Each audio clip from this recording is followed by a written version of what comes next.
Blog Talk Radio. Welcome to the Along Came a Writer Network.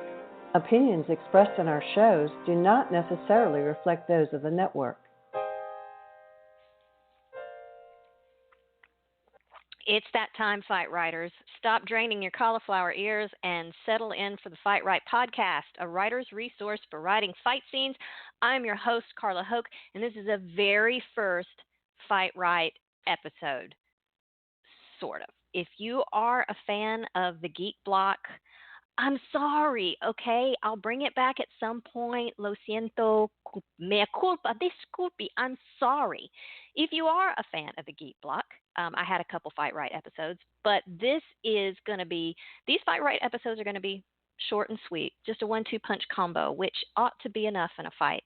If you aren't familiar with FightWrite.net, FightWrite, oh, by the way, it was just named in Writer's Digest 101 Best Resources for Writers. It's sitting there at number 11. I had no clue. They don't warn you about that kind of thing. Somebody reached out to Sharon Rose. Sharon Rose reached out to me and sent me pictures of the magazine. And I had no idea. Thank you, Mama. I do appreciate that so much. Anyway, listeners, while I'm talking, go ahead and pop over to FightWrite.net and give it a look. It won't bother me a bit because I can't see you anyhow. FightWrite.net teaches fighting to writers so that they may write more realistic fight scenes. If you choose the index tab, you'll see that it covers a little bit of everything: fighting technique, stages of bleeding out, the effects of adrenaline, how to escape handcuffs by dislocating a thumb. Y'all, that's got like 10,000 hits. That makes me feel like I'm responsible for something somewhere. I don't know. Really, y'all really want to know about that. It gets a ton of views every stinking day. Ooh, there's also one about perineum stabs. Yes, that too is a thing. If you're a fan of John Wick, which you ought to be, fan of John Wick 2, when he's on the train and he's doing I think it's on the train, or actually it may be in the train station. Anyway, he does a perineum stab, and let me tell you what, it's effective. It'll get your opponent up on your toes. This podcast is the talky version of the blog. In each episode, I'll be taking a few listener questions. If you have a question that you would like me to tackle, send it to me toot sweet via FightWrite.net, and I'll answer it for you. If I can't, I'll sure as heck find somebody who can. All right, well, FightWrite book. FightWrite, FightWrite, How to Write Believable Fight Scenes, comes out with Writer's Digest June 11th. But you can get it now. It's okay with me. It is for sale now on Amazon. Okay, our first question this week comes from Katie Baker. She asked 3 questions. How did people carry weapons? What sounds do they make when they're wielded? And how can a woman overcome size and strength differential to beat a man? Very good questions. First of all, how do people carry weapons? I don't care what kind of weapon it is. It will be carried in a place that is most efficient for wielding. I'll go over knives, swords, and guns. Okay, I am a knife carrier. I have 2 that I prefer to carry. One is a fixed blade and one is a folder. A fixed blade is a knife that it's like a steak knife. It's all one piece. It doesn't move at all. I don't carry a steak knife, or do I? And then I have a folder, which is a folding knife. And I do carry them in different places for a couple different reasons. The fixed blade I carry in my waistband, on top of my waistband, actually. It goes on top of the waistband.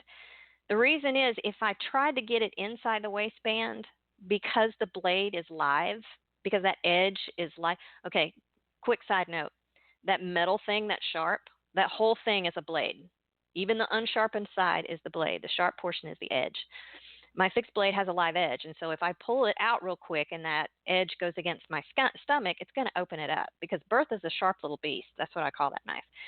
So it has to be carried on the outside of my waistband, and it kind of has a high profile, meaning you can see it it's kind of big. You can see it through my clothes, so I have to put it in a place where it doesn't um, stick out through my shirt so much because it honestly has a little bit of a pistol profile. But it also needs to be in a place where I can get it quickly. I carry my knives, or I fight with knives in the right hand. And so I tend to like my fixed blade a little over to the left, maybe more towards the hip or more towards the navel, depending on the outfit I'm wearing. My folder, I tend to carry on the right side.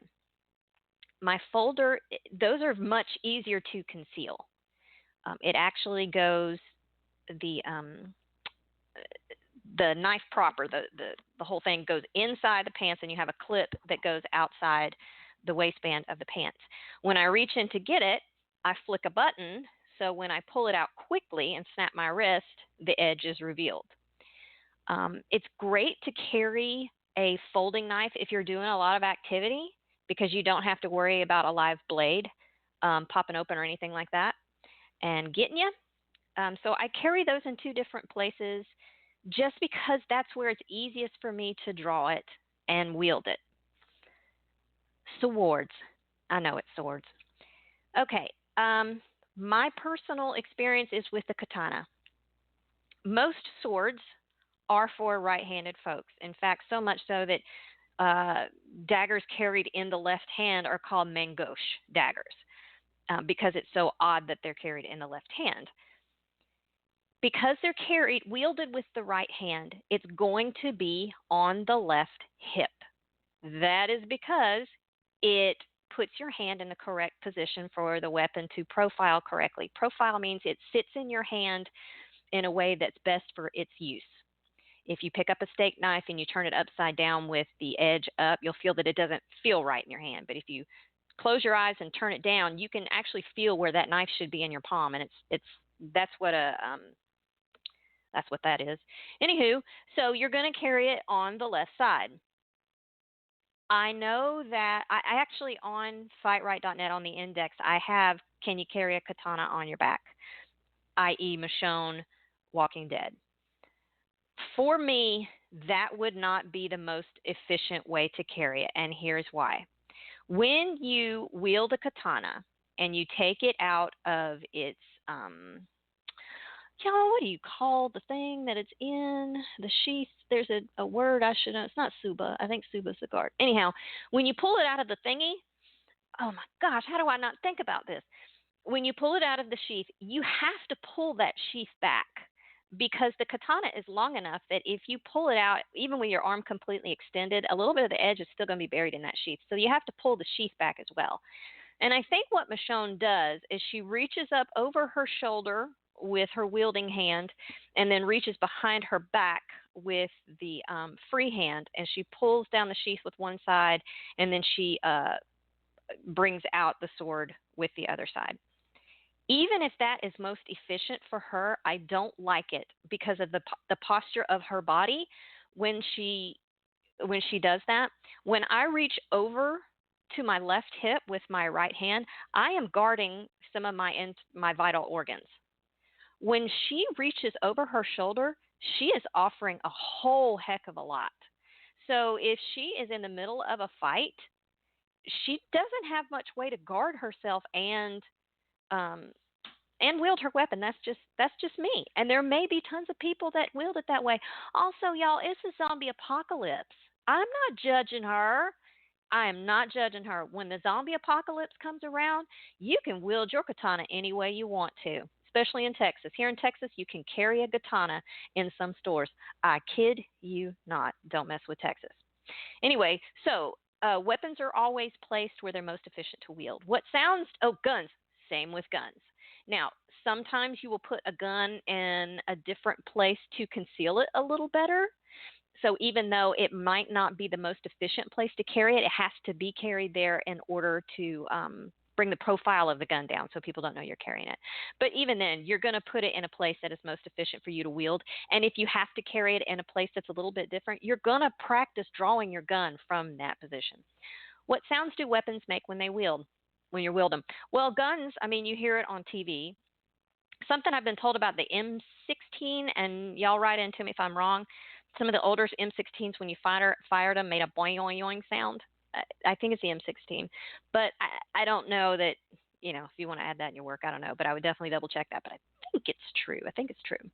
A pistol, when the chamber turns over, it does make a click sound. You hear all the gun sounds on TV pretty well. As far as swords, with the katana, and again, I have no HEMA experience. I don't know anything about European swords. Anything that I have been is a katana and maybe a few smaller blades. But the katana does swish. In fact, in warm-ups, one of the things we did was bring the katana up over our head and down as fast as we could in a controlled, and stop right at your waistband, which is so stinking. It sounds so easy. Sounds so easy. Not easy. And the goal was to make a swish, which also is hard. I made a swish. I have a witness, the guy next to me. He heard it. I think he heard it, but I know I heard it, so I have made a swish. So yes, swords of that size do make swish sounds. I can't speak for the larger ones. How can a woman overcome size and strength differential to beat a man? Here's the thing. Rather than think of beating a man or beating an animal or a werewolf, whatever it is, I need to know your definition of beat, because my definition of beat is walking away from it and living another day. If your definition of beat is, they're pummeled and bloody on the ground, well, you're going to have a bigger problem. So maybe don't think about winning and losing so much as surviving. Also, I'm going to talk about not how to beat a man, how to best a man, because that's what it really comes down to, is besting somebody. You may have heard people say that, technique beats size and strength. Anybody that tells you technique beats size and strength 100% of the time is a big person. They're not a small person. Size and strength always matter. I have seen amazing small female black belts go up against much bigger guys, and it's tough. You cannot remove the fact that they are huge. If I spar with some of the guys who are new white belts, which are the most dangerous creatures in a jiu-jitsu gym, let me assure you, that are twice my weight, twice my size, and I am able to maneuver around them and hopefully submit them, but it's because they're agreeing to do jiu-jitsu with me. If it were a fight on the street, that's a whole different ball of wax. And also, they're not just laying down on me with dead weight. If they chose to do that, I would have a much bigger problem. If your female character finds herself going fisticuffs with a man, I suggest she doesn't. I suggest that she stays beyond the reach of his fists and feet. The farther away, the better. I want her to run if at all possible. If she can't, I suggest getting a buffer between the two of them, and so she could finally get away. However, if he comes at her and does swing, she has a couple different options. She can dip underneath the punch, which really she just drops down beneath the punch. And then she has a couple of options. If she's going to get hit by the punch no matter what, she needs to answer the phone. And that's where on the side where the punch is coming, you grab the back of the head. That puts the forearm horizontal down the side of your face, and it also guards your jaw. But here's the thing. It doesn't negate the punch. It just keeps all the force of the punch from being delivered in one place. So even if she blocks the punch by answering the phone, she may get knocked square off her feet. I know that from personal experience. I've been knocked square off my feet blocking a punch. I suggest that she gets out of the way of the punch. After she gets out of the way, she has a couple options. If she can do a takedown, it depends on what kind of altercation you want. She can do a takedown. Judo is a great reference for takedowns. Aikido is good for a joint lock if she wants to do some kind of joint lock. Also for sweeps, there's Aikido sweeps. If she wants to finish the situation pretty quick, she can do a trachea crush. You grab the trachea and squeeze it like a ripe banana. She could do a palm strike straight up to the nose, or she could go for the eyes. I'm going to tell you what, Dwight Schrute, easy for you to say, Dwight Schrute on The Office said it best. The eyes are the groin of the head, and they are. Go for the eyes. But again, that's the highest level of defense there, and that is considered deadly assault, by the way, going for somebody's eyes and throat and all the things I just mentioned. So, how can a woman overcome size and strength differential to beat a man? She doesn't. She bests him. I hope I answered your question. Okay, I got a question here from Dawn. No, hang on. Let me go. Let me look at my time. Yeah, let me pop to this one. Scott Hartsock, who thinks he's funny, and then I'm not going to ask her this question. Joke is on you, brother. Scott Hartsock asks, what is the best style of underwear to have on to keep from getting a wedgie in battle? And then somebody added, please mention the Scots going commando under their kilts. Here's the thing. The term going commando really does come from battling without underpants on. Regimental dress referred to the Scotsmen in their kilts, and regimental dress, they did not wear underwear. That's part of regimental dress. That's where we get the term going commando. Why did they not? I can't say every Scotsman didn't, but why did they historically not?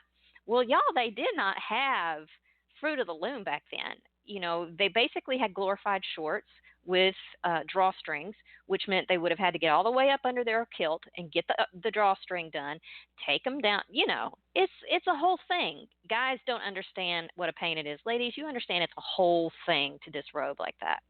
Also, we don't know what the material been made out of. Wool? No, thank you. I have had a wedgie in battle. Now, I'm only speaking from the female perspective. I'm aware I do not have the same tackle as a man. From a female perspective, I have been caught short with a wedgie. The unders have creeped up in the basement big time, and it has irritated me. And if you've got on boxing gloves, well, you're just going to have it there. And same thing with some of the other things, jiu-jitsu. Honestly, once you start sparring and the adrenaline starts going, you don't notice it so much. Guys, I have been sparring with guys for 8 or 9 years, and something I've noticed about guys is, number one, they do not care if the waistband of their underwear shows. They do not give a fig, trust me. From what it seems, best I can tell, men tend to wear the sort of undies that don't allow for a ruckus down there, meaning they're kind of tight, like compression type pants, valetudo pants. But again, that's a female perspective. I don't know for certain. And you know, if you look back at the Greek Olympics, y'all, those folks didn't wear a darn thing, and supposedly they did it to appreciate the male form. I think I would better appreciate it if they had on board shorts, because I just think that would be a distracting situation. But nevertheless, that is how they competed, most of them. It was an option for them to wear a little harness thing. It starts with a K, Kendocene. Okay, I don't remember what it was, but it translates to dog leash. I'm going to just back away from that slowly and let you do with it what you'd like. Okay, well, that's it.